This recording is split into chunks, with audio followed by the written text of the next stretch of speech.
জয় বাংলা করতে চাইছি, এবার হয় নাই, হবে ইনশাআল্লাহ। আমি প্রত্যেকটা ইনস্টিটিউটকে অসংখ্যবার তারা কি কি আকাম করতেছে সেটা দেখাইতেছে, বলছি সংশোধিত হইতে হয় না।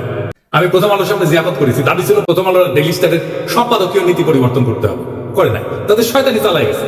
কয়েকদিন আগে রিসেন্ট দেখাইলো কিভাবে জামাত, বিএনপি, হেফাজত আর আওয়ামী লীগের কর্মসূচিতে সহিংসতার ভাষা প্রথম আলোতে আলাদা আলাদা, পুরা ভাষা আলাদা, এক একটা সংগঠনের জন্য এক এক রকম ভাষা। আওয়ামী লীগের জন্য সবচেয়ে সব, কোনো পরিবর্তন নাই। জিয়াবতে আমাদের পিতায় তাড়ানো হইলেও সে কি উল্লাস ডেইলি স্টার আর প্রথম আলো সাংবাদিকদের। তো এটা বলে মানুষদের মনে থাকে, মনে না থাকলেও আমরা মনে করাই দেব। এখন তো ছায়ানটে কেন হয়? ছায়ানট কি গান শিখায়? না, গান। তারাই বলে মুক্তিযুদ্ধের চেতনা বিনির্মাণ ছায়ানটের লক্ষ্য। এটা তো আমি বয়ান তৈরির সব, এটা তো জনগণ চিনে। হাসিনা পলাই গেছে, এটা তো আগে সেই কাজ করে যাচ্ছে। 2024-এ 5ই আগস্টের পর ফ্যাসিবাদের বিরুদ্ধে কোনো কাজ করেছে এরা? করা লাগলো, করে না।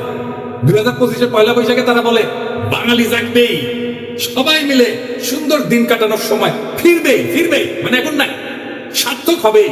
মানুষ, দেশ, এই পৃথিবীকে ভালোবেসে চলবার মন্ত্র, মানে সময়টা চলে গেছে, আবার আপাসট করে ফিরে আসবে। এখন সবাই মিলে সুন্দর করে দিন কাটাইতেছি না, এই কান্নাকাটি ওদের থাকবে।